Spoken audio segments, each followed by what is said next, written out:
নমস্কার বন্ধুরা, আজকের ভিডিও আলোচনার বিষয় হচ্ছে কোনো জাতক জাতিকার ব্যবসায় উন্নতি হবে কিনা বলে দিবে আপনার নিজের জন্মছক।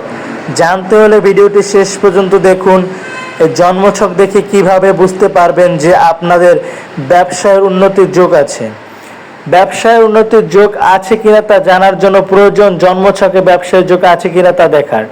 জন্মছক নিখুঁত বিচার বিবেচনা করে তবেই বোঝা যায় ব্যবসায় উন্নতি হবে না অবনতি। এছাড়া আপনি ব্যবসায় কতটা সাফল্য পাবেন বা প্রতিষ্ঠিত হবেন সেটাও জানা যায় জন্মছক বিচার করে। যদি ব্যবসার যোগ ভালো থাকে তবে কোনো ব্যবসায় আপনার জন্য শুভ পার্টনারশিপ ব্যবসা হবে নাকি নিজের ব্যবসা হবে সেটা জন্মছক বিচারেই বোঝা যায়। ভিডিওটি শেষ পর্যন্ত দেখুন। যদি জন্মছকে বুধ সপ্তম ভাবে থাকে তাহলে আপনার ব্যবসায় দ্রুত উন্নতি হবে ও আয় উন্নতি বৃদ্ধি পাবে। যেসব জাতক জাতিকার সপ্তম ঘরে বুধ গ্রহ অবস্থিত সেসব জাতক জাতিকা নিঃসন্দেহে ব্যবসা করতে পারেন। আপনাদের জন্য ব্যবসা খুব ভালো উন্নতি এনে দেবে। 2. যদি কারো জন্মছকে শুক্র সপ্তম ভাবে থাকে তাহলে আপনি একজন সাধারণ বা জনপ্রিয় ব্যবসায়ী হতে পারবেন। আপনারা স্বর্ণের ব্যবসাও করতে পারবেন। শুক্র যাদের সপ্তম ঘরে আছে তারা সোনার ব্যবসা বা মার্কেটিং বিজনেস কিংবা আপনাদের দৈনন্দিন পোশাকপত্রের ব্যবসাও করতে পারেন। এর জন্য আপনাদের ভালো হবে।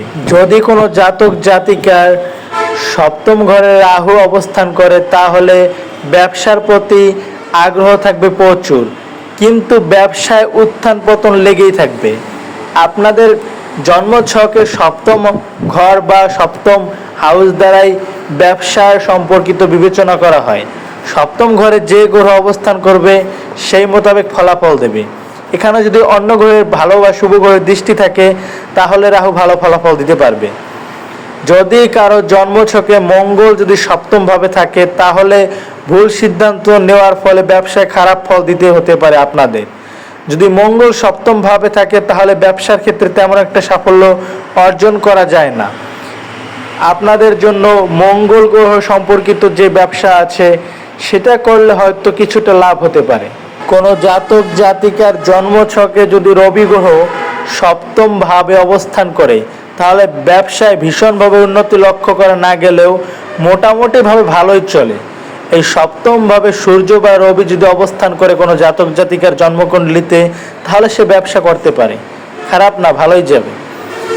যদি কোনো জাতক জাতিকার জন্মছকে চন্দ্র গ্রহ সপ্তম ভাবে অবস্থান করে তাহলে ব্যবসায় উন্নতি চরম থাকলেও বারবার স্থান পরিবর্তনের সম্ভাবনা রয়ে যায়।